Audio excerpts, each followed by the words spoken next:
Pemirsa, bagaimana update terkini terkait penanganan COVID-19 oleh Persyarikatan Muhammadiyah di tengah kebijakan PPKM yang dilakukan pemerintah?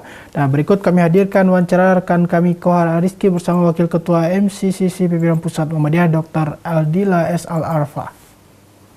Untuk penanganan dari MC sendiri untuk pas setelah ini berapa minggu soal PPKM berlanjut di kebijakan oleh pemerintah, ini mempengaruhi nggak sih soal kasus di tanah air, khususnya update di MCCC gimana, Dok?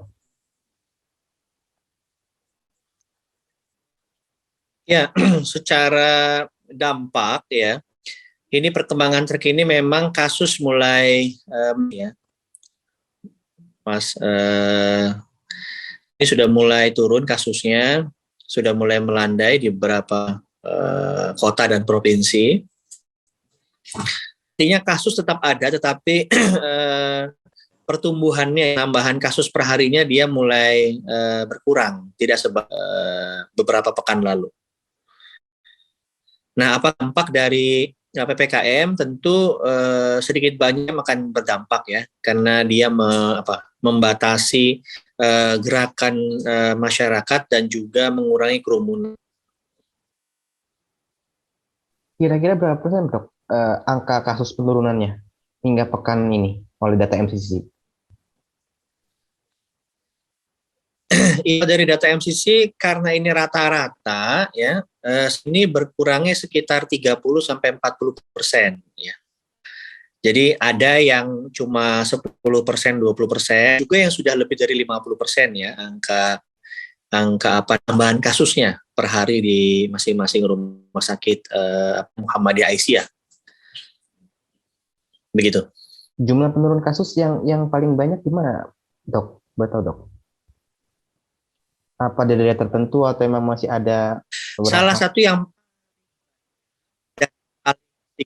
itu adalah dari bilang semacam titik epicentrum awal ya, yaitu Kuwati dan sekitarnya.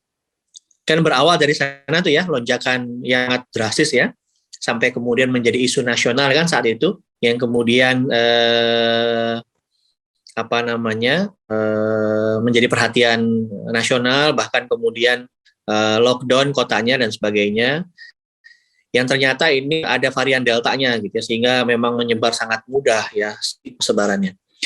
Nah, karena dia paling dulu ya, sehingga ya paling pertama selesai itu Kudus, dan Kudus lebih dulu sepekan ya. Pati menyusul pekan. Karena memang ledakan kasusnya juga Pati menyusul sepekan setelah Kudus. Jadi memang secara tren demikian. Nah, jika ditanya berapa lama lonjakan kasus itu kurang lebih kami hitar 4-5 pekan lah. Daerah-daerah lain yang sekarang misalkan baru 3 pekan ya kalau dari berdasarkan prototipe atau referensi dari Kudus, dan mungkin daerah tersebut masih ada waktu 1-2 bulan lagi nih lonjakannya. Nah, ini setelah itu mulai melandai ya. Trennya, Mas. Oke, trennya berarti menurun ya saat ini ya? Umum menurun. Untuk ketersediaan bed di Rumah Sakit Muhammadiyah itu gimana, Dok? Saat ini? Ya, ketersediaan bed di Rumah Sakit Muhammadiyah dengan lonjakan saat ini itu kita telah mengaktifkan 3.000 bed ya di seluruh Indonesia untuk kasus COVID ini. Tentu 3.000 bed ini sekarang tingkat huniannya, khusus di daerah yang titik awal pertama tadi, Kudus dan Pati, itu tingkat huniannya sudah rendah sekali. Sudah 20% bahkan. Artinya misalkan dari total, misalnya ini ilustrasi matematikanya, dari 100 bed yang di rumah sakit, paling terisi hanya di bawah 20 bed gitu terisi. Itu tingkat huniannya aja memang turun drastis sekarang di Kudus, dan daerah lain juga menyusul ya dengan ketatnya PPKM ya. Terakhir memang yang turun ini juga berkurang itu DKI Jakarta. Kita punya rumah sakit Muhammadiyah itu yang menjadi rujukan COVID di Jakarta, ada 3 rumah sakit. Di sana juga trennya juga menurun ya. Begitu. Oke, untuk ketersediaan oksigen gimana dok saat ini? Kalau Kalau saat ini ya membaik ya, baik karena sumbernya sudah banyak di rekanan supplier saja, ada yang bantuan donasi dan sebagainya. Yang kedua juga supplier juga mungkin sudah beradaptasi, sudah mengkondisikan sudah mengantisipasi ya, sudah bersiap lebih baik lagi.